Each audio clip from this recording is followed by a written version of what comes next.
Okay, so we'll call the meeting to order, and I'm not seeing our Zoom attendees.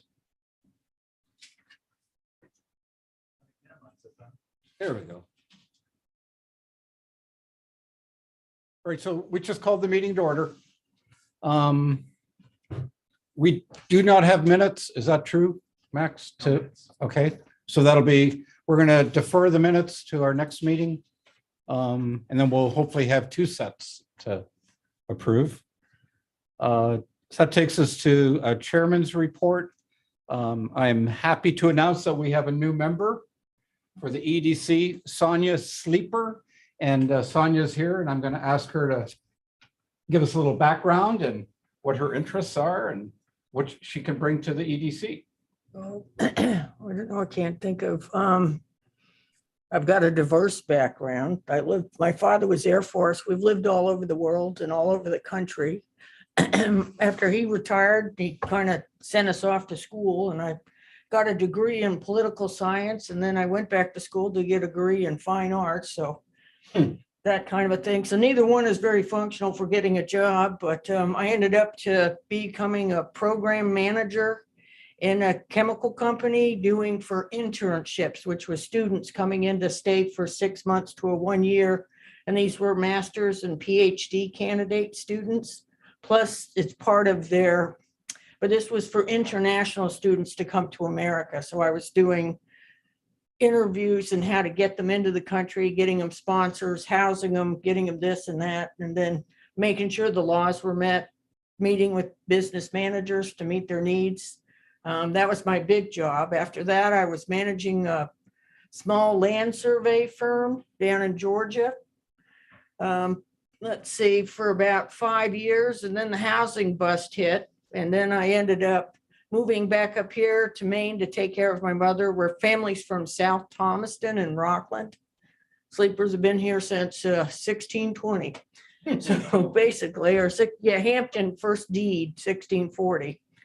So, and I kind of like just living out here. I like the country living. I have I work from home for a call service, helping people with their financial matters and stuff. Right now I just kind of am doing a fixer upper on a house, and then just kind of generally trying to just get involved in this new community. I'm used to being in South Thomaston, so I'm just starting to learn to meet people here. You were on one of the South Thomaston boards, weren't you? Yeah, I was on the planning board. Yep. Ah, okay. And stuff. And I was on the budget committee for a little bit too. So, but mostly that's about it. But since I moved here, they kind of kicked me off the planning board. But I said, so my uncle still owns property there. So, but that didn't count. So Yeah. So I'm just kind of getting back into it to see how I feel like doing stuff, So that's about it. All right. Well, welcome. Thank you. Thank you. So, and then just for the members, when you're sending out a general email, if you just take a moment and make sure that Sonia's on the to list now. So I know there's been a couple that went around today that she was on some and missing on some. So maybe just take a moment and make sure she's on there. The other thing I have quick is today was Food Pantry Day. But before I get to the numbers, I'm super happy to let you know that we raised almost, the Waldenburg Food Pantry raised almost $60,000 and bought a brand new Ram ProMaster 3500 for pickup and delivery of food. And so there will be an article in the paper Thursday in the Lincoln County News, kind of sharing that information with everybody. You'll see the truck driving around. It's got our logo on the side and website and phone number and all that. But we're super excited about that. And it's already had its maiden voyage for picking up food for today's food pantry. So that was pretty exciting. Today, the Waldenburg Food Pantry served 143 families. Wow, A record. what's going on? 143 families. 6 from Noblesboro, 10 from Bremen, and 127 families from Waldeboro. Total people served today, 360. It's amazing. And that the 360 is made up of 101 children, 194 adults, and 65 seniors. So that's those are some pretty staggering numbers, I think. All right, and that's any questions on any of that? I'm glad you're keeping numbers on the demographic. That helps. Yeah. Well, we serve all 3 communities, Yep. and we get support from all 3 communities, from churches and individuals, and so that and we've been doing that monthly, probably for at least 6-7 months now. I think that we've done a report like this every month, internal for the food pantry. Hey, Max, that takes me up to the. Congratulations, Jan. Congratulations on all of that fundraising. That's incredible. We, you just can't imagine how many new donors, folks that have never donated to the food pantry, donated for the first time through the appeal letter. It was really heartwarming, to be honest. Amazing. And of course, we also got some nice grant money, so that helped quite a bit. Okay, Max, that takes us to the town report. And I got a list of items here in case you happen to miss something. Yeah. Town report. So from the last meeting, I discussed how there's the trucking company on Route 1 who was going to the planning board, and after the fact, their application was tabled by the board because there were some concerns regarding the traffic impact and some that were said by some neighbors about possible visual and buffer impacts. And there were also some, I could go into great detail on it, but essentially the DOT permit that they had was no longer valid. Oh, boy. So the board felt more comfortable doing a site visit because they believe there's a lot of concerns around the property that just weren't being addressed. And the applicant was not at that meeting to answer a lot of their concerns. So the board is going to do a special meeting on April 20th, I believe, where one member of the board plus myself and the DOT will meet at that site, potentially with the applicant, and just go over some of the details, like why they chose the entrance the way they did and the buffer and whatnot. This is going to be, I don't believe this is going to be a public meeting, just because there's some DOT is concerned about a huge amount of people being there and not having some safety equipment at the time. But what's going to happen is after that site visit, we're then going to do our 6 p.m. meeting where the member who was there, plus myself and the DOT, will be there to discuss the matter in more depth in a public setting. Bob? Yeah, is there some concern about water, both groundwater and wetlands that are nearby that might flow into other areas of town? And if so, is anything going to be done about it? That's all right, Ruben. Ruben has joined us. Yeah, Ruben, if you don't mind actually taking that one right over there, just because there's a mic for you. I was about to say, Bob didn't take it for some reason. It's not my seat. No, that's enshrined. I'm gonna That, give you a plaque. yeah, no. This is very much Bob's seat. I was about to say, every time he Never sat down, he's not been be there. that way. All right. Groundwater and wetlands issues. That is something that had to be noted in their application, and they claim that there are no wetlands at that site. And what I'm going to probably have them do is make sure they mention where the closest wetlands are in that area, even if it's not on their property, maybe in a budding property. That was one of the things that was voiced, that there's perhaps maybe even a seasonal stream that's right behind them that's maybe now filled in.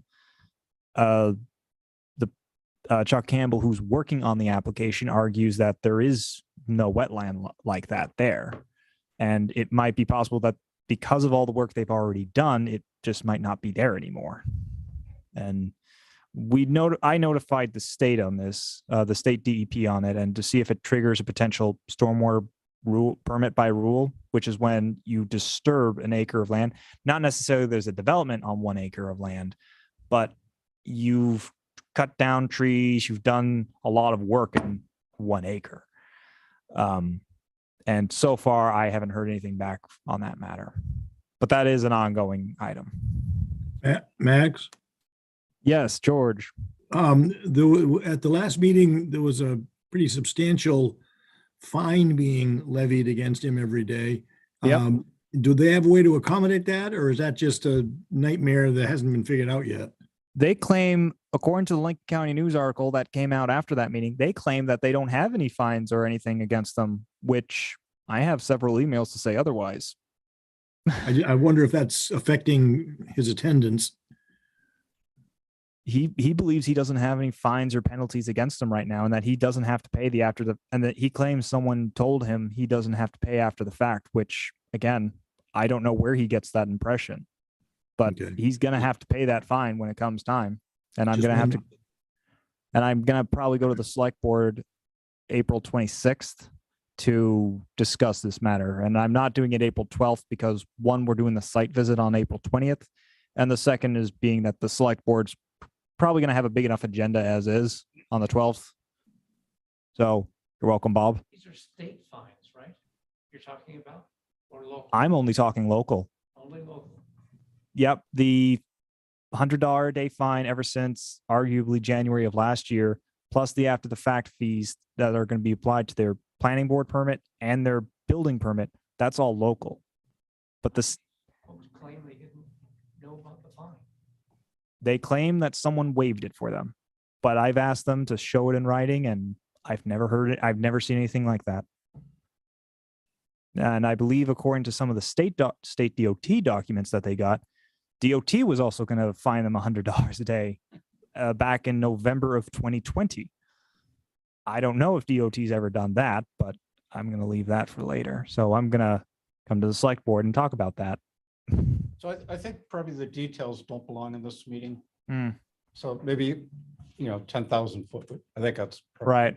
Yeah. Well, that was just the one planning board item. I just wanted to discuss. I don't think there's nothing for April other than that item I discussed. And I don't know if I mentioned it. Scott Simpson, who was the chair, has resigned. We're gonna miss him on it, but he would just like to step down at this time, and we're fine with that. But that was the planning board. Any updates on Friendship School? Still talking about it with that one. There was a realtor that we did reach out to get a more accurate estimate on the value of the property.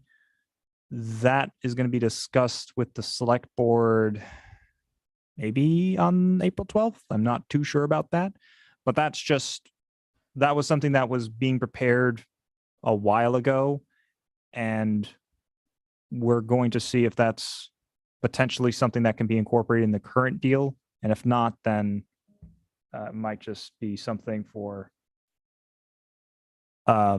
future arrangements.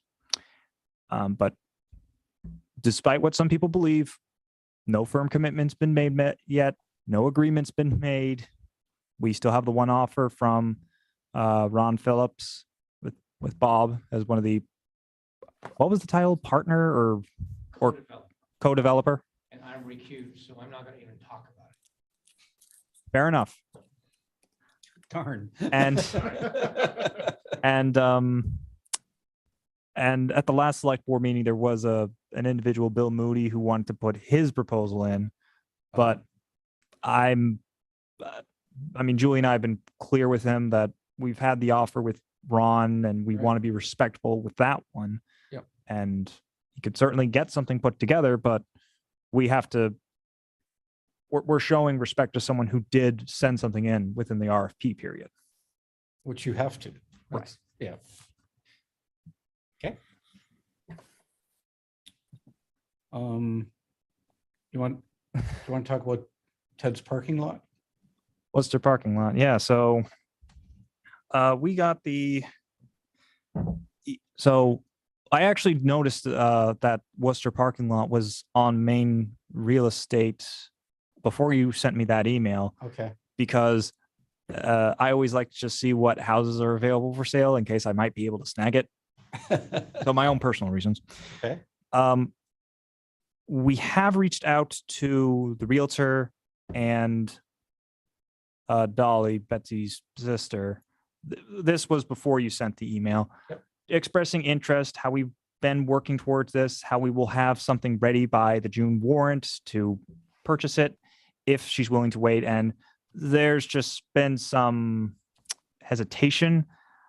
The pending sign that you noticed, that was new to me. So I just saw that. It's right on the building. right. Yeah. Um, The pharmacy. yeah. So I know that the pharmacy, what Dolly wanted to do was not separate them. She would like to keep them together. So if the pharmacy is being sold, maybe the parking lot's being sold with it. I'm not too sure right now. Okay. So That's a shame because that would Right. have been a wonderful opportunity for the town to obtain that parking space and actually do something. make it public. creative Yeah, with it. And the price that I saw on it was very reasonable. huh? $60,000 for the parking lot. Just seemed, I was thinking of buying it. But But Well- they weren't being offered separately, were they? It was the initially they were being offered separately, but then there must have been some weird communication going on where I was told, no, they wanted to sell it together, but you marketed it as separate. Well, they wanted to try and do it as a bundle deal, but it was a 10,000 feet. yeah. And it was a shame because this actually would have been something we could have implemented the TIF funding with. I know it would have been perfect. And that's maybe the update I can give. So Daryl is going through his valuations. He knows how much I really want to know what American Unagi is at so that we can see how much money we can expect annually going into the TIF right now. Yep. And George is probably going to talk about it later, but he hasn't done it yet, but he's aware. And there's just going to be questions about what's going to be considered equipment, what's going to be considered building, because the building is going to be taxable. And that's it for and yeah, again, if they were willing to wait until June, we would have been able to bond the funding using the TIF, and that would have been something that could have been paid off in maybe 5 years. But Yes, Bob. It's my understanding, and this is all secondhand, so. Yes. take it with a grain of salt. It's my understanding that it hasn't closed. okay, It's not a done deal, in other words. I mean, there may be a sale and purchase agreement. I don't know, but Or there could be conditions on it. there could be. Yeah. But I just think it would be helpful for someone to talk to the parties involved to see if something can be worked out. so yeah, I mean, as I said, we did reach out quite a while ago, and we don't want to be too. We don't want to leave Dolly with a parking lot that's not going to be attached to a building, and if that was a main concern, we don't want to, push too hard on that. But as I say, that pending sign that Jan mentioned, that was the first I heard of it, so I thought it might be a done deal. Maybe it isn't a done deal. I'm not too sure. I only can say what I know right now. Last thing I will say, it's a very minor item, but I'm happy about it. I looked at the expenses for the streetlights. That thing that I always keep bothering people about ever since 2020. From what I found, I believe we only spent maybe $2,300 between February of last year to February of this year. And that's almost half from what it was when we were counting the period previously. I So thought it was like 18,000 a year for those streetlights. no, that 18,000 is paying off the debt. So like we budget maybe $20,000 and then 16,000 goes towards our debt with Andrew Scoggin, who did the loan program with us. So us only paying maybe 2,300 and we then pay 16,000 for the loan means it is 18,000, but take out the loan. It's Once the loan is gone. Once the loan's gone, It's gonna be cream. once the loan's Amazing. gone, once Yeah. the loan's gone, this is almost a tenth of what we used to pay. That's fantastic. That's just good work. It is, it really is. And we did it before the surge in pricing. Oh, yeah. Good job. All right. Happy about it. I know that we're going to talk about the broadband survey. Do you want to have Ruben talk about that in a CTC update? Yeah, that probably would be better. All right. And is that it? Unless anyone has any questions for me. Really quick, any update on the medical arts building? Pretty sure I went through the entire earmark funding last meeting. I've heard nothing from USDA about the funding and my questions for it, so I don't have any updates on that. We have talked more with Maine Health and the potential spot we are going to put it. It looks good. And once we know that it's a done deal, then I'm going to conduct my own Operation Warp Speed to try and really get this thing going fast, just in case we have to spend the money by September 30th. Can you tell us the location or no? No, because it's right now still All right, pretty that's fine. confidential. All right, thank you. Ruben, you're up. CTC. CTC, I don't have any specific survey data other than what everyone already knows. The only thing I really have to add is I had a pretty good conversation with Charter, also known as Spectrum, and I can never decide which to call them, just about where their technology is, what they have, and what they might have for opportunities to expand to our serve residents. That conversation really covered around their existing tech not really being viable in terms of grants or funding or anything of that. But letting them know no one would cry if they decided to expand their service further. And we also covered where their tech should go in the next 3 years. It'll never be fiber, but it will be faster than what you might expect it to be. Yeah. Other than that, it's just a lot of reading and research and so forth. Our neighbors are all deploying something called Fidium, which is consolidated communications. That is fiber up to a gigabit synchronous. And after next year, possibly up to 2 gigabit synchronous. The reason that's important is not that we have consolidated pending coming into Waldenburg, that we have asked them if they're interested, but that other carriers in the area, namely Charter and LCI, should be aware that almost everyone around us is deploying that technology. And that's important because of the speeds that they offer. Right.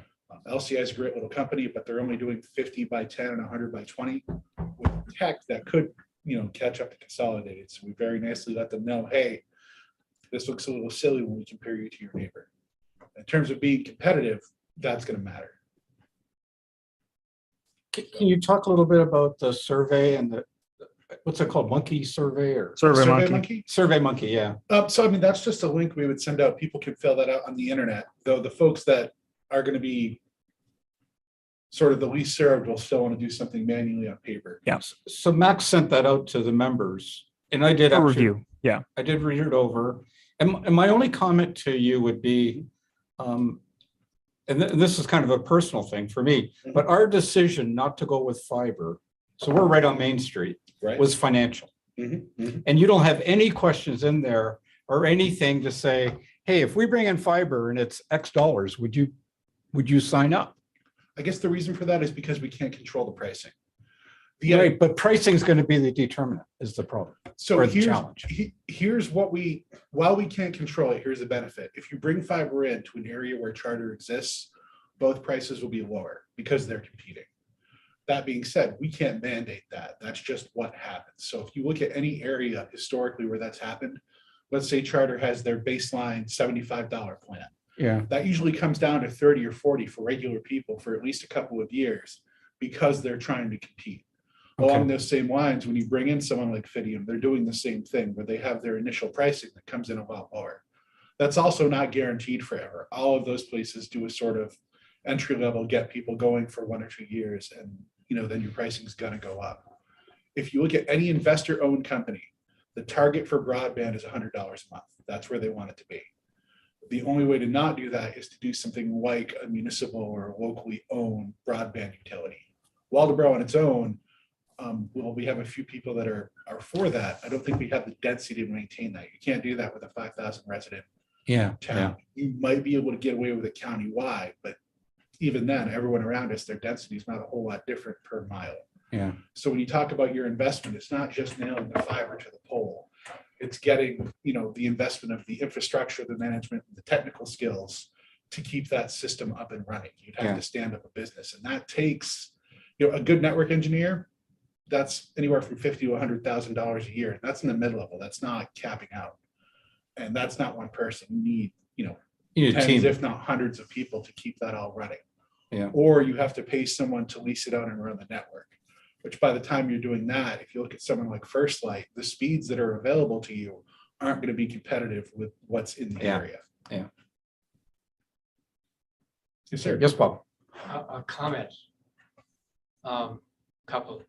One of the things LCI did when they first came in here was not offer synchronous service. They offered service that mimicked the service that Spectrum offers, which was what, 10 up and 50 down or whatever the heck it, I mean, it's a ridiculous service to offer when you have fiber, which is capable of making uploads and downloads at the same speed.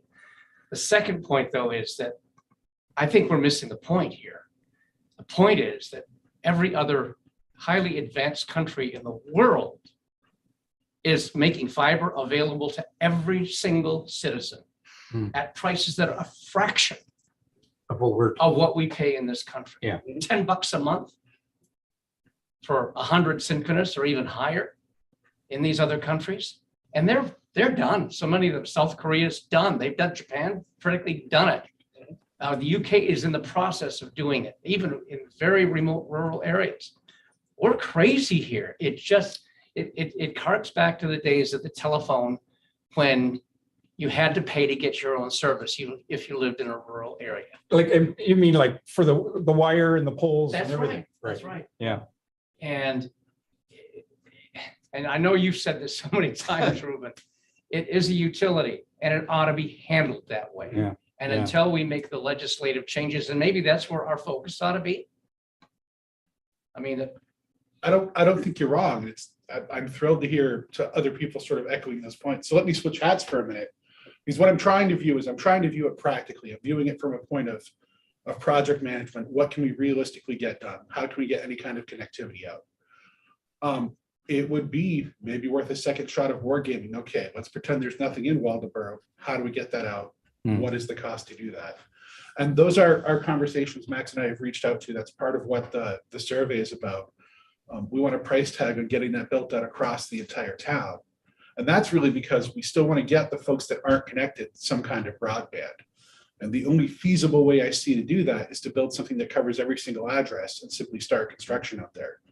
The secondary benefit being what I just talked about. So if we are able to get anyone to build over where we have a spectrum, or even places where we only have LCI, if you can get to 2 providers and you have competition there, you can bring people's cost of entry down and get those speeds out there. It would be great if we could get, and this is crazy idea time, so I know we're not doing this, but we talk about doing things like expanding the water utility.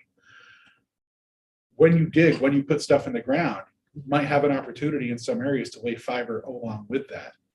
That's only really going to matter if you're putting out water in places that don't have anything new yet. I was really excited when we had the opportunity, or we thought we had the opportunity to build that whole new business area, because you were digging into fresh ground. You could have run those together, even if you paid someone like LCI or whoever to light that network up. yeah, If we have anywhere where we're putting a shovel into the ground for any new project, even if it's just one building or one new road or whatever, that's something worth considering, along with, at the very least, at a base minimum, running empty conduit that's earmarked for any utility to dump their stuff into.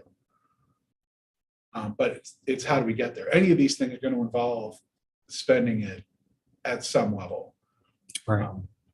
Well, and I don't think there's any question that, fiber can bring in business. So from an economic perspective, having fiber available, it's not even an option. It's something we have to be able to provide, new businesses that want to move into the area. But from an individual, from a house owner's perspective, cost is a factor. It absolutely is. And it's also what you deliver over it. I try to be careful. I don't want to criticize anyone's speeds or operation. Yep. LCI has done something no one else has done in Maine. They laid a fiber network before there was one. Yep. And I've worked in the buildings they set up that used to be MBNA and all that stuff. And they made a real big dent. I'd love to know what's in the way from having those increased speeds. On the one hand, they're doing stuff unlike any other ISP in the ways they offer things. The speeds seem a little silly, but I think most of you have been in a room with Randall and friends. I'd love to know why. I'd love to have a private conversation on how did we get here and why.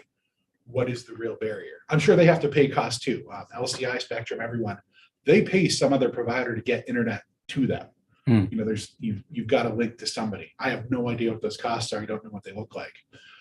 It would be a conversation worth having. Why can't we get First Light to do something for residents where they exist? Again, with Fidium coming in, with Consolidated, even if Consolidated never touches Waldenburg, that's going to benefit us because they're going to heat up competition for those other resources. Are we still going after grant money for? We don't So have any active grants, do we? no. So the feds made a ton of money available, right, for broadband expansion? Right. And But- that's- No, I'm sorry. You go ahead first. companies like Spectrum, like Consolidated, a lot of those places, that's where the funding has gone to. Or other towns that are not served as well as Waldenburg. As much heartache as I have for the folks that aren't connected here, Waldenburg is in a better situation than most of the rural towns in the state. So we're also competing with that. We can and we have to take a fresh swing at what else we can do to get connected. But the densities of the homes that we have that aren't connected are so much lower than a lot of other areas that it changes the challenge. And that loops back, and that's where I start repeating myself about looking at something that covers everywhere. Yeah. That could almost be its own separate planning session. It probably should be. Okay. Sorry, Yeah. Jan. Oh, I'm sorry, Bob. Yeah. Have we thought at all about whether or not we should be wiring up private roads the town does not own or for which the town isn't responsible? I don't think we've thought about that by itself. Generally, we've said that that's not, it's only going to get wired where Spectrum or whoever will wire that road. Mm-hmm. How many homes are on the road? I think that would be a new conversation. I'm not against that. It just hasn't been part of the default formula. And even when you come to places like Spectrum, where we have their franchise agreement to wire public roads, they've done those. And then some private roads haven't been wired and some have. But we would need a separate list with densities. That's something we haven't done. That sounds like a good piece of homework. I see value there. As long as we're clear that we're not promising anything, their residents just the same as everyone else. And if we can get them better connectivity, if those people can get better education and better jobs and are paying more taxes back in because they're doing well, it hasn't really hurt us, but we need to look and see how the numbers stack up. So just a branch off of what Ruben was going on, one with the federal funding, and this will tie into the private roads as well. So the federal funding is broken into two different categories. There's the actual federal grant category, and then there's going to be the federal funds that are going to go to the state to then give out for the funding. For the funds that go to the state, like Connect Maine, which we've always used in the past, we can't touch those funds unless it is for 100 symmetrical network, unless it's for 100 symmetrical expansion. So Charter is immediately off the table with that because Charter can't do 100 upload speeds, or at least they don't offer that in Waldenburg. So that takes out a very good chunk of the town where we could do this expansion, like Fintown Road, for example, which we tried to do in the last Connect Main round when it was still 25/3 service. And the state said it didn't matter, that we couldn't do 100 uploads, but they didn't do that. And It did matter. it did matter Yeah. pretty much. And so now with only being able to do 100 symmetrical, LCI really is the only option we have. And so we tried with Storm Mountain and Flanders, but the state's giving priority to where it's economically feasible to do it. And same with what the federal government's going to do. They're not going to care if, it's two people on the road. They want it to go to a higher density or places where it's a lot of people doing work pretty much. Right. Because now Where's someone? COVID is supposedly going down. So We'll remote, find out in a minute. yeah. So COVID's hopefully, John, I really hope you have good news. So, we're not doing too much remote. We're probably not doing too much remote learning. It's going to be more focused back on the economy of it all. And Yeah, yeah. that's what it was always been. So that's the unfortunate thing. And I've actually had to tell 2 or 3 different people now on different roads who said, why isn't town getting the internet? And I said, because charter can't do 100 symmetrical and the state's not even going to look at us because we're not able to do that. Yeah. So we have to do the town-wide survey, which might lead to a network, but that's going to take. That's a town-owned network, you're saying? No, like a town-wide network. Oh, okay. So it could be like what Bremen did, where they just hired LCI to put fiber throughout the whole town. Yeah. Could be town-owned network. As long as it hits that 100 symmetrical number, that's all they care about. We really got 2 options for building a town-wide network. It's LCI and it's consolidated. The one thing that I like about the amount of time the survey is going to take is customers in this part of Maine are coming online with Consolidated's network now. There's what you say your network will do, and there's what it actually delivers.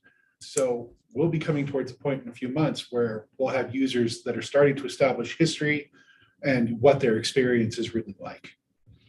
It wouldn't be a bad idea. I know that there's programs that you could run on your computer to actually measure upload and download speeds.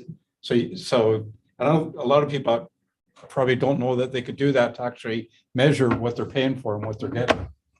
I have 2 people that are running. I won't get into the nuts and bolts of it. There are appliances that run applications that will do that on a set schedule that can build graphs. And a sample size of 2 isn't what I would consider good science, but it's something I'm watching. Quick question. Yes, George. And I apologize for how little I follow this, but if Spectrum is representing such a barrier to this whole process, why don't they accommodate us? Are they unable to? You can't, on Spectrum's network, it's sort of like steering the Titanic.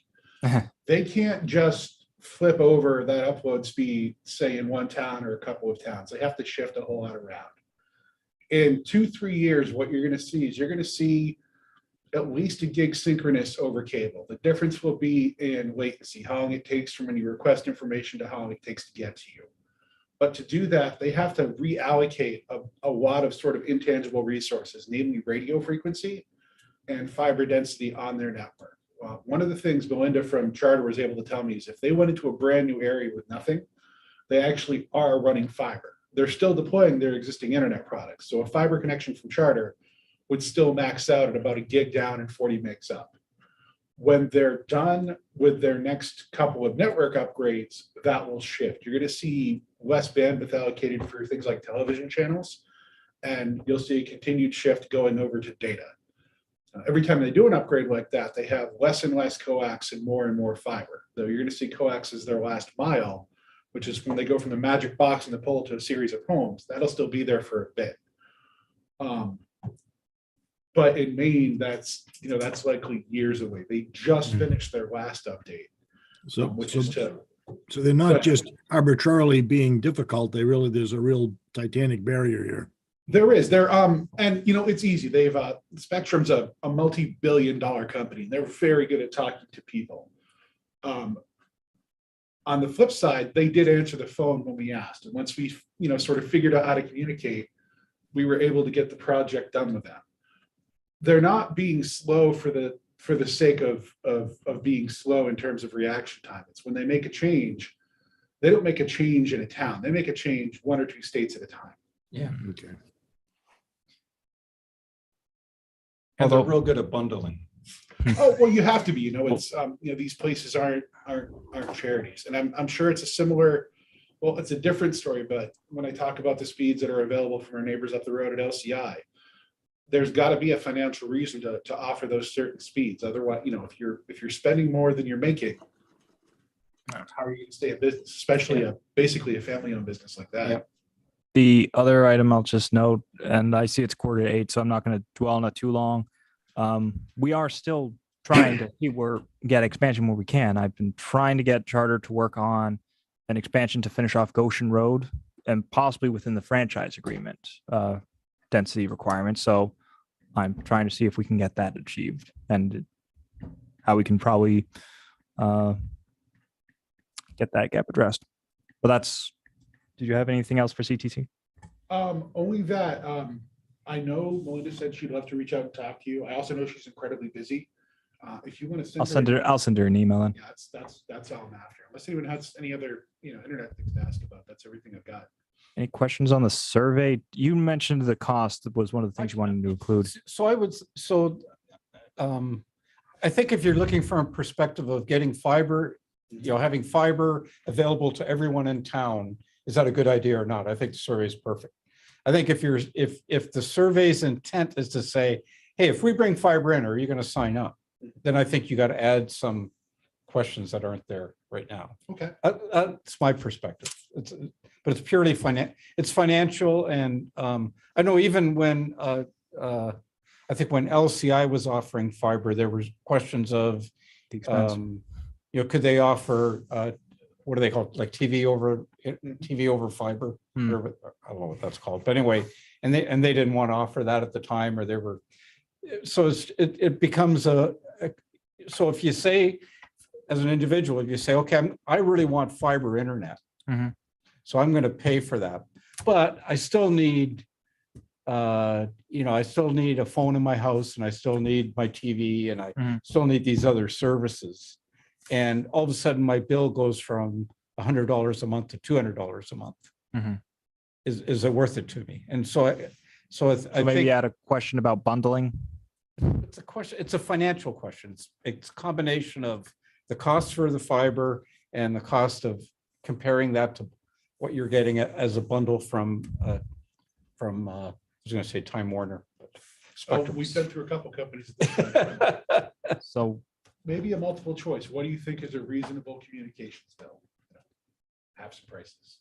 okay, like how much someone's paying a month.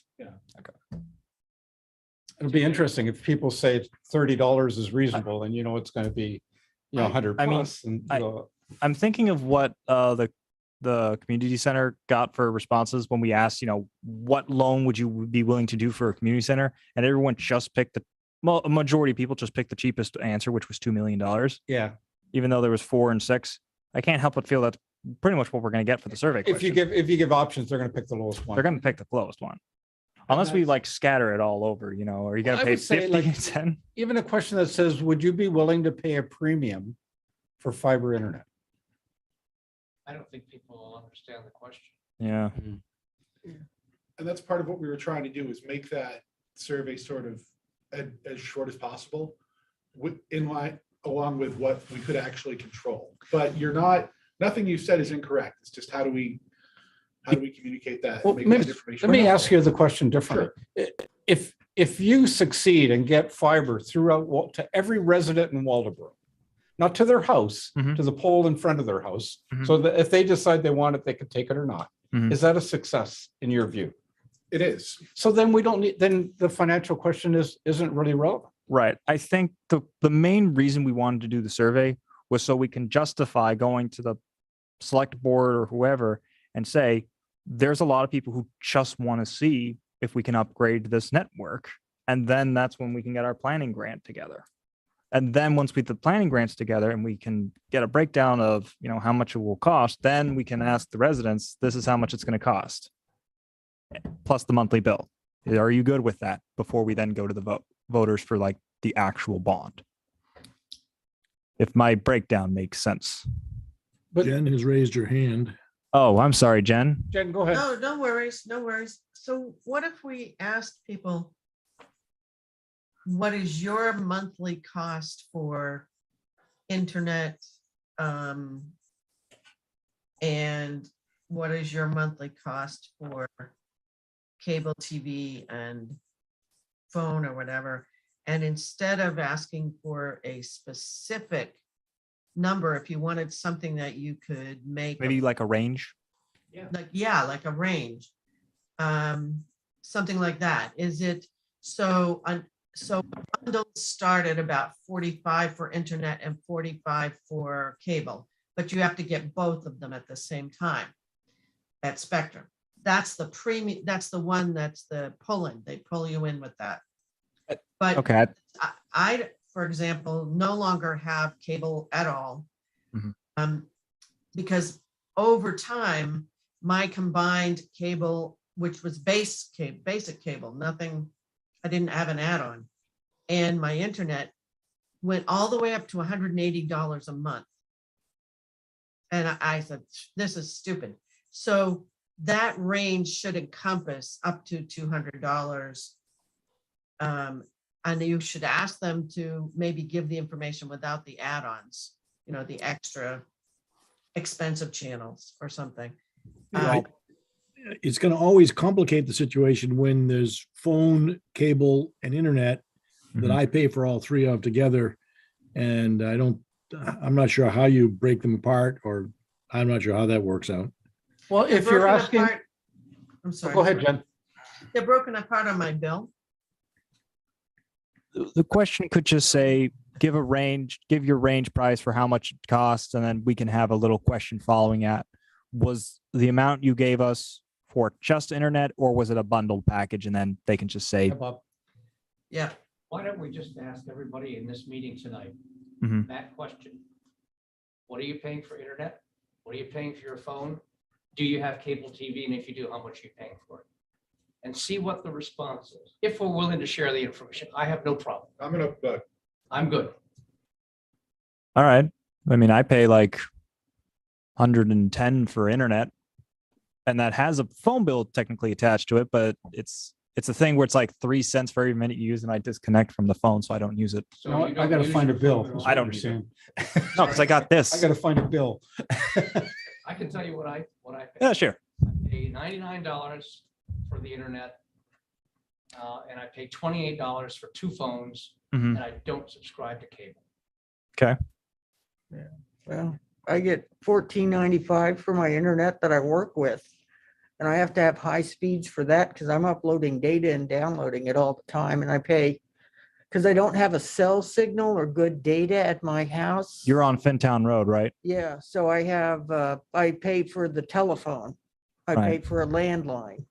Because if the power goes out, but I'm still in trouble when the power goes out.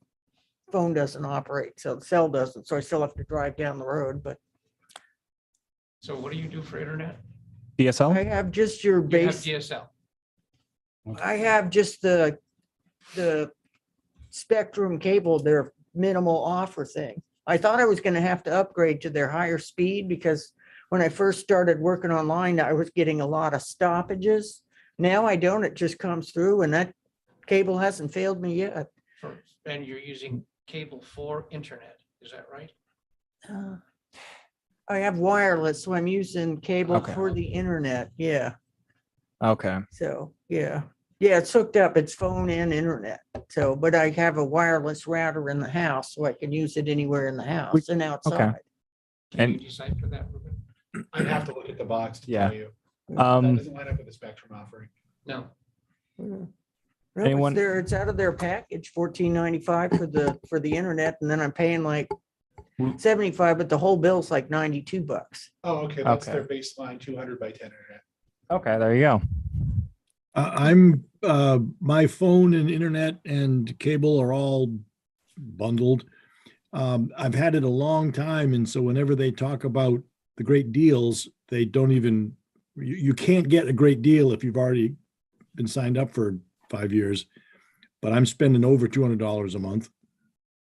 When you say phone, George, is that landline? Yeah, I have a landline. Okay, My phone was mobile. We don't have a landline. right, You don't because I want to clarify that, because that's something No, they that's a offer. Good point. Yeah. Anyone else want to? So George, over 200, and that does not include cell service. No, that's not cell service. Right. Okay, I'll go.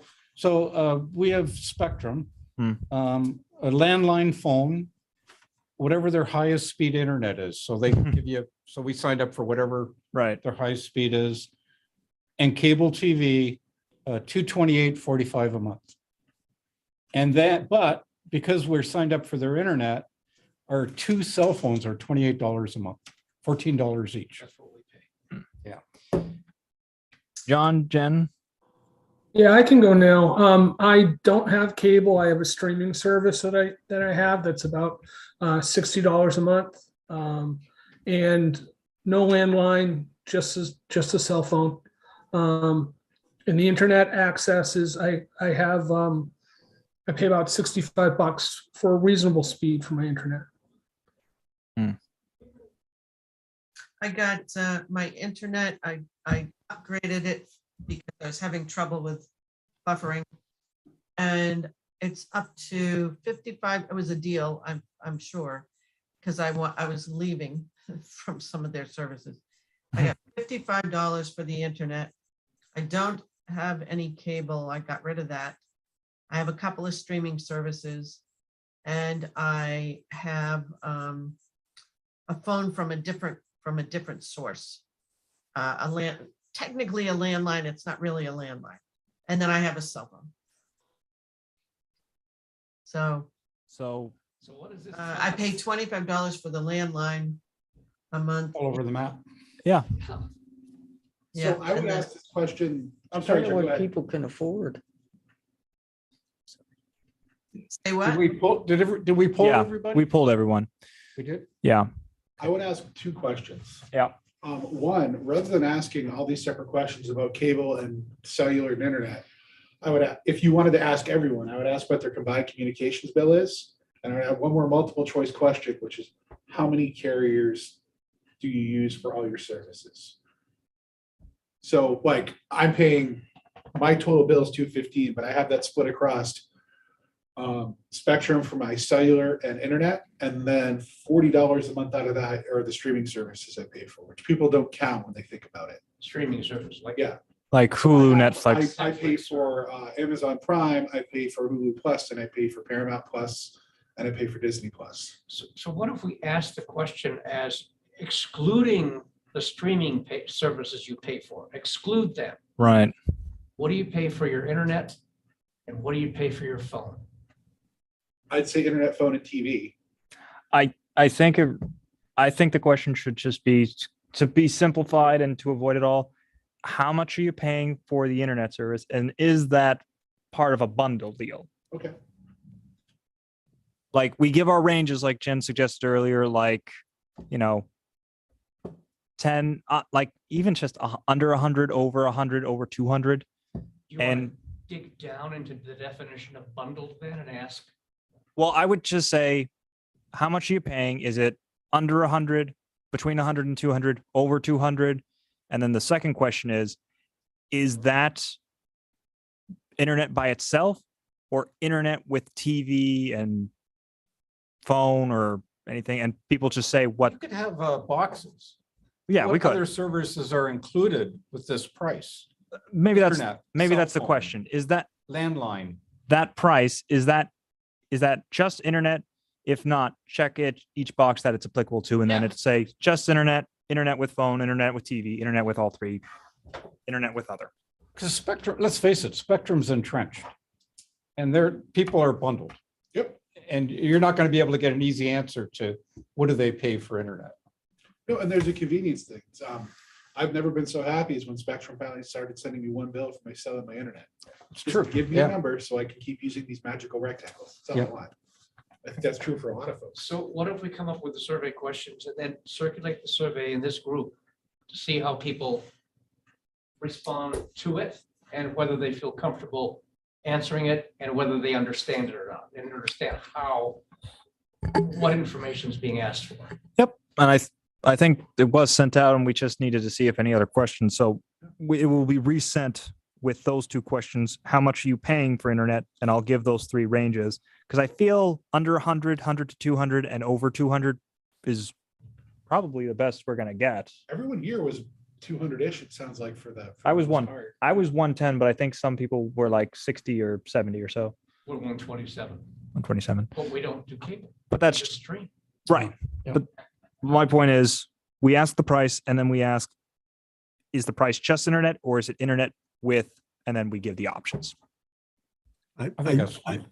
I think there's always going to be this thing about how long have you had it? Because there's no way I can take advantage of all their great introductory deals. They just laugh at me unless I threaten to leave. and then I fall apart and I can't bluff.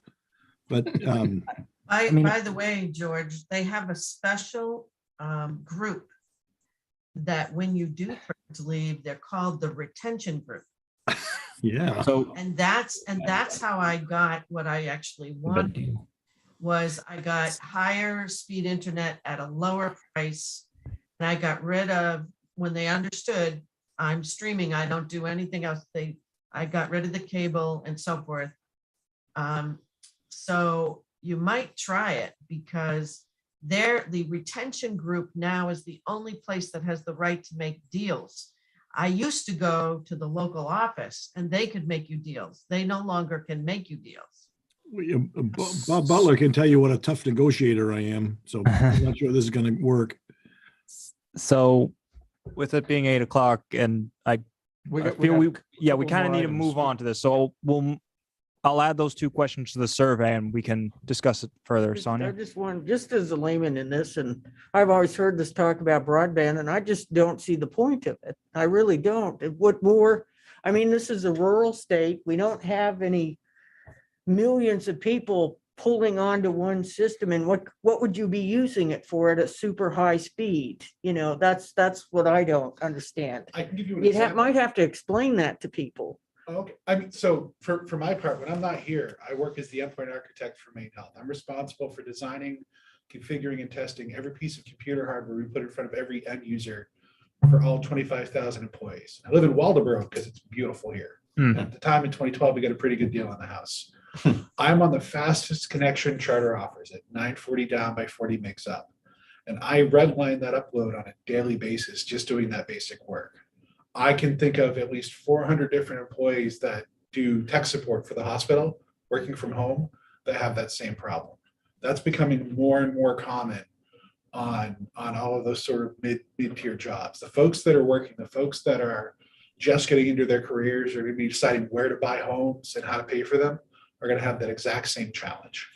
And not being able to supply that will keep them from living here. Yeah, I agree. And the other thing I think I want to just point out is that the survey is to see which mindset the town is in right now of, as Ruben pointed out earlier, Waldeboro is in a good spot, at least if you look at the federal standard, where it's 25.3, charters all over the place.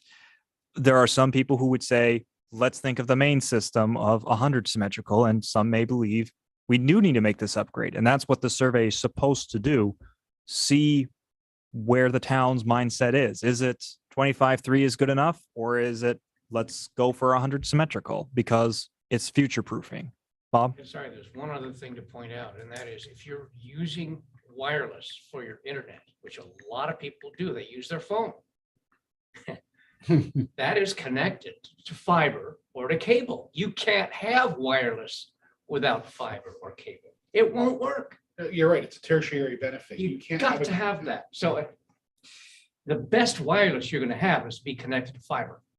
Good wireless only comes after a solid fiber network. You will not find an area with a good, actual, modern, however many Gs you want to put in there. Right now, it's 5. It doesn't exist without that fiber backbone. Yep.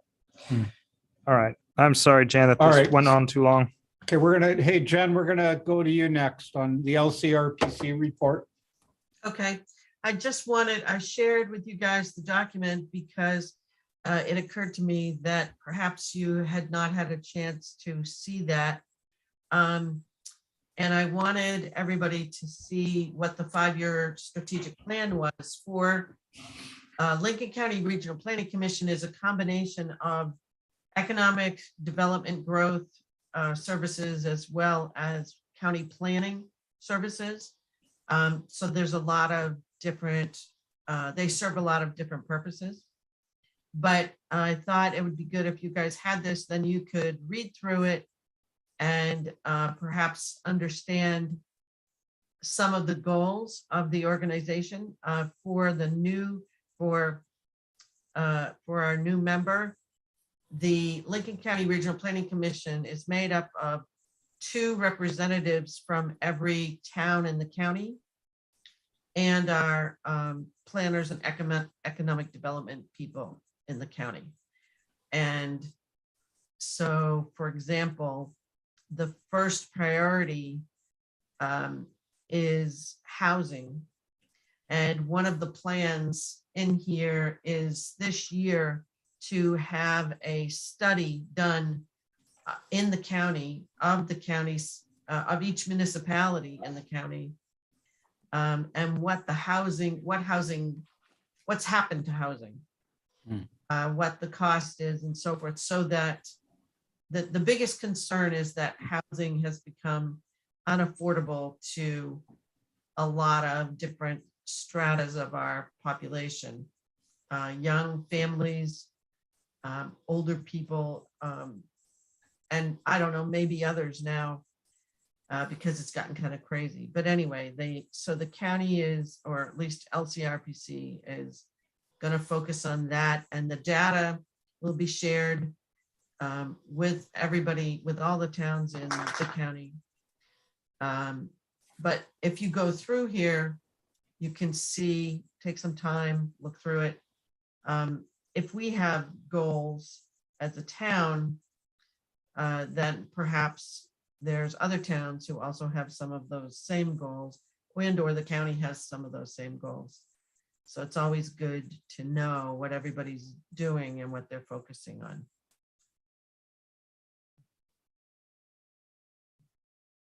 How closely does this mimic our own strategic plan? You mean the comp plan? Yeah, I haven't taken too much of a look at the strategic plan for Lincoln County, so I don't know too much about it. There's categories that are for sure similar to categories in our comp plan, which makes sense, right? I mean, most comp plan is looking at some of those issues as well. but it does kind of make sense that there'd be a synergy, right? Right. The town and the county. Well, and the comp plan that we did was probably a bit more broad in general. It didn't really get into too many hard specifics. So the strategic plan probably will help give a more narrow focus for us to address some of these things. It also Jen, can was- alert was- us. It can alert us of opportunity as well. Mhm. You know, if there's something coming up that, you know, might be good for us. Jen, did you say this was driven by survey or just the committee's views? No, it was actually, it was done over a series of months by people on the Lincoln County Regional Planning Commission, which, like I said, there were 2 representatives for every town that's chosen to participate. And where the question is coming from is, what do you think it might have been or was influenced by the mood everybody was in with COVID? Well, it was, like I said, most of the work was done in 2021, early 2021. The final draft was done in April, a year ago, 2021. So it started like the fall of 2020. I would have to say that just about everything in our lives was influenced by COVID. So it's kind of hard to say that it wasn't, because a lot of the needs became even more needy over That's what I was thinking. Yep. It did, however, come out before we knew anything about the ARPA funds, which were the recovery plan funds out of the federal government. So it doesn't include those kinds of goals, because there were many, many, many public meetings all over the county about how to prioritize the ARPA money. So that happened after this. So who knows how Okay. it play together. Thank you. Oh, Bob's got a question, Jen. Jen, Yeah. how much ARPA money did the county get? And how much have they distributed? I don't know how much ARPA money, I don't know what the total number was. But I do know that, for example, there is a project, let's see, I'm not going to get all the words on this. So it has something to do with sewer connections. Actually, I can talk more about that if you want, Jen. Okay, go ahead, because I found out about that. I hadn't known about that, but I called in and they said, "Oh, didn't you hear about that?" I said, "No, didn't hear about that." So The county's breaking it into a few parts. One is just some basic maintenance and everything. But they're also doing ones for sewer improvements. So all communities in Lincoln County are eligible to ask for up to $200,000 for wastewater improvements. So Waldenburg is going to actually submit one to address hopefully two items. One is the Main Street pump, which is very outdated, and if it was to rupture one day, then, well, the Madomic River clams are going to have a very new taste to them, I'd say. And the second project will hopefully be the Elm Street culvert, because that's been something we've never been able to address because the regular stream crossing grant just doesn't pay enough for it. So getting the stream crossing grant with this ARPA funding from the state county should be able to let us fix it so that, again, it doesn't rupture one day and then contaminates the clams and the rest of Madomic. But that's the only program I know of. There probably is some more stuff, but I think they're going to wait to see how much of the funding is going to go to the sewer projects. So Jen, maybe we could all get a chance to read the report and have a little chat about our next meeting. Yeah, All right. Anything else? Jen? nothing from me. No. Okay, thank you. Hey, John, how about an update? Please tell me it's good. John, COVID? You're muted. I think he's finding the button. There Yeah, he is. sorry about that. I wasn't asleep, I swear. I was just in the process. It's just in the process of calling up the data because I fumbled through some of it last week. This past week was a great week in terms of progress. We had a fairly high testing amount still, 293 tests, but just 11 positive cases. So that works out to be a positivity rate of under 4%. And we haven't been there for a long, long time. In comparison to our 11 cases, positives this week, if you go back to the second week of January, we had 283 positives and a positivity rate of 25%. At our highest positivity rate, we were at almost 27%. So being down at 3.75% is really terrific. That's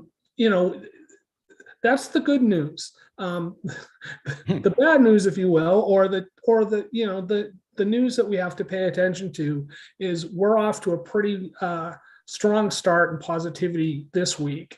We already have 9 cases from this week, and our testing level appears to be up. So, I don't know whether that's just a fluke or what's going on in terms of that, but I think we have to realize with COVID that we're going to see these cycles. Everything has been moving in the right direction for the last 4 weeks or so. And, we don't know for certain that that's going to continue, but we certainly believe the trend is moving in the right direction. The other couple of pieces of information that we have is, as you probably heard last week, the USDA authorized a second booster shot, and the CDC recommended it for people who are over age 50, which is probably nobody in this room, and the people who are immunocompromised as well. So here at Lincoln Health, we're basically asking people, they can either go online and sign up for an appointment at vaccine.mainhealth.org, or they can call their primary care physician. The caveat for that is you obviously had to have had the first booster shot, and you've got to be 4 months out from when you got that shot. So most of the people aren't quite there to that 4-month place yet, but that's really the key indicator. 4 months after is when you ought to get that booster if you qualify for it. So What percent of the positive cases are actually are getting hospitalized or seriously ill? right now, we're not seeing a lot of hospitalization. Our hospitalization rate ticked up, I think, early this week, but last week it was a very low number. Where our hospital is still pretty full in terms of the beds being full, but we've been able to stay on top of surgeries that require an overnight stay, and we've been caught up with surgeries that had to have been canceled for quite some time. So we're doing well. Is there a room where they discuss how close we are to this just being another version of the flu? If that question makes any sense. I know what you're saying. I think, what you're saying is, how are we moving from what they call a pandemic to an endemic? And again, Okay. I'll clarify that I'm not a doctor and I don't play one on TV, but I think that there's a thought that at some point in time we'll get there with COVID-19. As the vaccines get stronger and better and we learn more about it. But part of the challenge that we have is, the capability for a new variant to come along and knock everything on its tail. We've seen that with the B2 variant of Omicron in other parts of the world. We know that it's in the United States now, but again, with this particular variant so far, we've seen less severe illness and hospitalization, particularly among the people who've gotten that first booster shot and have been fully vaccinated to that point. The booster has been just a huge positive influence on hospitalizations. So, we were excited about that. Plus, we're seeing more oral medications coming out for people who, if they get it early enough, that can help them as well. I'm certainly I'm not capable of talking about all that, but there's far more coming out now that give people more options earlier on in the process. Yes, Bob. Well, Jen had her hand up Oh, I'm the whole sorry. time. Jen, we'll go to you first. I'm sorry. I was wondering, John, I've been reading about the sewer testing in Rockland, and I'm not sure, but I think Damascotta, and the numbers, they're starting to see the numbers go up in the joint, group sewer testing kind of thing in their system. And that's usually an indicator a few weeks from that our numbers start going up. So do you guys look at that too? I haven't personally paid a lot of attention to that. I'm sure our medical professionals are looking at that. And again, we'll try to link those, that information to what we're seeing for trend data for sure. The one thing that I feel really good about is the experiences that we've learned as a health system through the last couple of years with COVID-19. I think we've learned how to adjust, to pivot, to ramp up, to scale down. I think it's been a really difficult time for our frontline healthcare providers, but the experience has been exceptional in terms of hopefully preparing us to deal with whatever comes down the road in the future. Here, Bob has a question. Yeah, John, have you heard anything to the effect that there's going to be an Omicron booster and that it might be worthwhile waiting for your second booster until that becomes available? I haven't heard a word from that. I haven't, I tend to pay attention to the US CDC, and I haven't seen anything from the US CDC at this particular point. Quite frankly, in our communities, we need people to get that first booster shot. Yeah. Our first booster percentages are not exceptionally high. So one of the reasons why we're not holding clinics for the second booster shot or planning for them is we still have a lot of work to do to get people the first booster shot. Thank you. All right. Thank you, John. Appreciate it. Sure thing. Is there any other old business that we need to discuss? Well, I was gonna say, the Eel Farm might even have little baby eels in it now. But they're making major headway. George, did they come out of the river here? I don't know. Is But there, I know that the they nets were, are out. yeah, that's why, I know that she was determined to get the water system working properly so that they could bring in the babies. And I believe they have done that. Be awesome. Wow. Exciting. So cool. We better get Thank a you, tour of George. that soon. Any new business? This goes under, I guess, the town updates, and I forgot to say it. although Bob's here as well, so he should have said it as well. The Sylvania Committee actually met just yesterday to discuss more on the potential for solar at that site. That was use that many have been interested in. We had Danny Piper from Sundog Solar there to do a quick little presentation to talk about issues regarding capacity and that solar may not be something Waldeboro wants to try and jump in, at least right now, but wait until the substation's is upgraded, actually. Bob made a suggestion at the Sylvania Committee to try and incorporate the EDC on the discussion. Bob, do you want to talk a little bit more about that bit? Yeah, my concern is that the substation is reaching capacity, load capacity. And I mean, I guess from Mike Thayer says there's some things you can do to the local station, like putting in fans to boost its capacity a little bit, but not necessarily significantly. And I'm concerned that we have projects coming on stream or come on stream, like your project there in the business park, George. I mean, if 80 Gray ever comes on stream, if this medical arts project ever comes on stream. And we don't have the power. Yeah, we're not gonna have the capacity to carry them. So how do we get CMP to acknowledge that and do what they need to do to increase the capacity of that substation? I think what Danny said, and correct me if I'm wrong, Max, if you have a project and you need more load capacity, you're gonna have to pay for it, because it's not a community issue. But I understood him to say, if it's a community issue where you're impeding overall growth, that one can make a pitch to CMP to address the issue. From what I recall Danny saying, when it comes to solar, if the substation needs to be upgraded to handle more solar projects, or Talking about solar. I know. I'm just saying what Danny said. So if we need to increase the capacity for generation, that's something that a solar developer is going to have to do, or whoever's going to require that substation to go over to capacity. But if there's so many developments going on, like big developments going on, then it is CMP who would have to make that upgrade. Right. Although it's probably going to be thrown to the ratepayers at that point, but that's CMP at this point.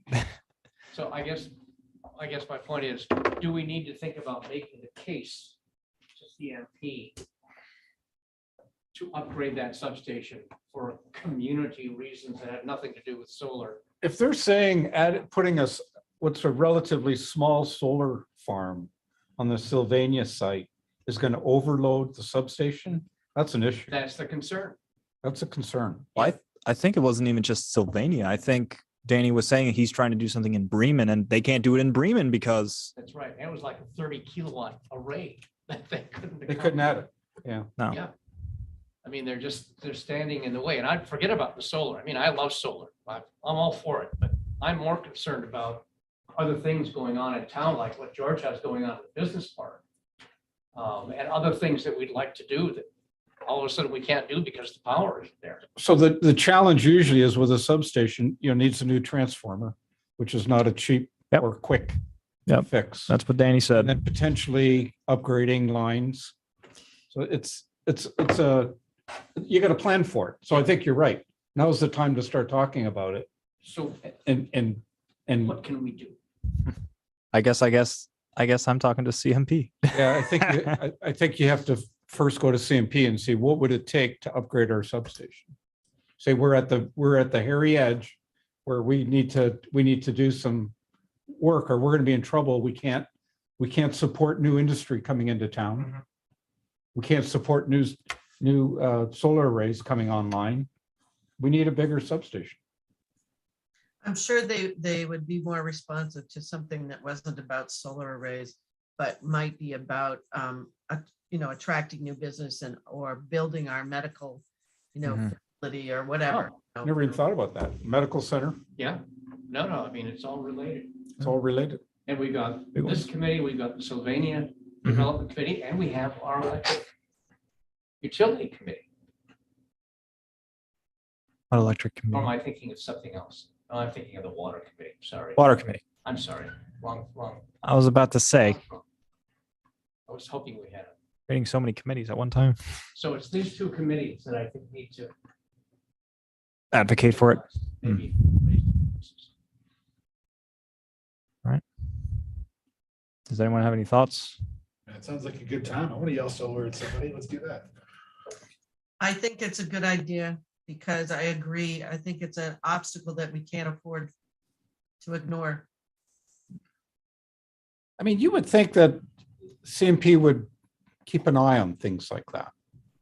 I mean, Well, When, I'm when so- Max was talking, it sounded like CMP responds differently if a person puts in a project versus 8 people put in 8 projects. Yeah, did I understand you right? And if so, what does it take to get them off their butts?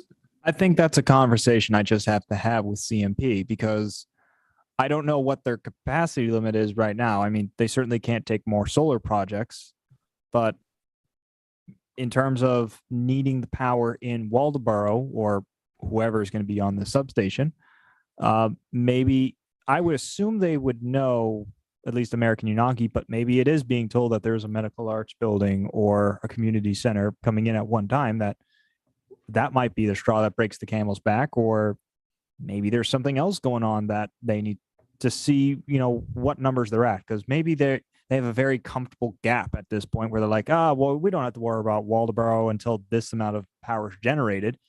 And that might be us seeing if that's what's needed. If that makes also, sense. the other side of it is that CMP probably has not a whole lot of interest in adding more solar to the grid. Just, Well, right. it goes against their, I mean, yeah, unless it's theirs. I know they're building their own capacity in certain places. Janet said something really important yesterday, Janet McMahon. She pointed out that if the price has gone up because the cost of supply has gone up because fossil fuels have gone up, Mhm. then why on earth aren't they encouraging solar? Because Right. that's a lot cheaper Mm. than fossil fuel generated electricity. It just doesn't make sense. So I'll talk to Danny because he seemed to have an idea of who to talk to, but I'll talk with someone from CMP and see on earth what has to be done at this point. Just so that I'm a little less dumb, when we say substation, are we talking about something with a fence around it, like below Borealis on Route 1? Is that a substation? That's the substation, yes. Okay, and are transformer those, and capacitors. are those put in to get electricity into town or to get electricity out of town? Yes. No, that's what I thought you, but It's- they would be much more incentivized to get a bigger fence. So here's the thing, George, what you got to think of is when you have a solar array, right? You're actually a power generating station. Right. So you're like a nuclear plant or you're like a diesel plant or anything, but you're generating electricity. You're generating power and putting that into the grid.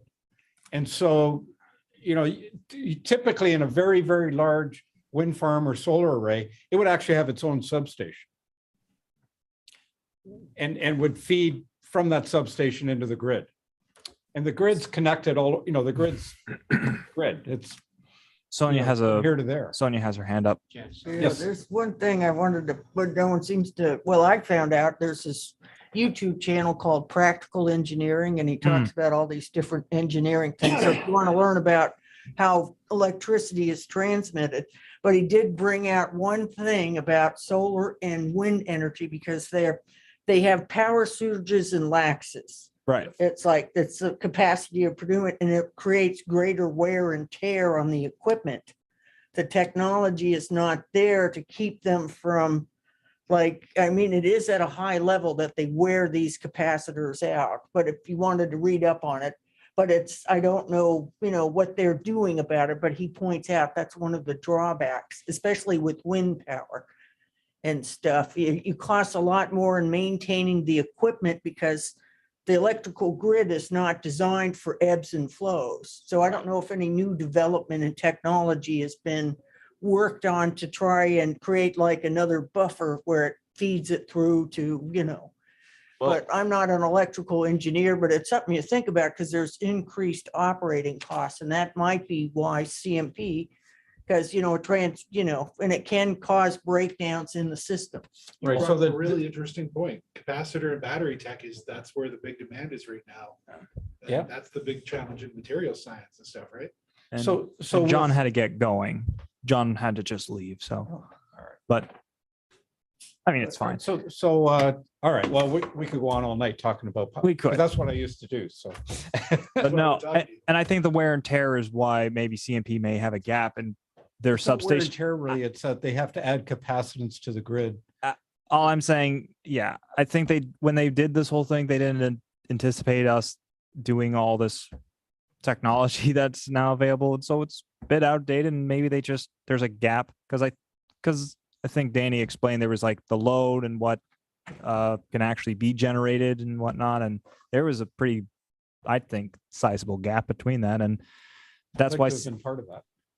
Sorry. I say I'd like to have been part of that. Yeah. It would be an Interesting Good. discussion. But anyways, All right. I'll talk with CMP and see where that leads. All right, I think we're done. So I'm going to adjourn the meeting. Thanks, everybody. Thank you. Thank you. Bye-bye.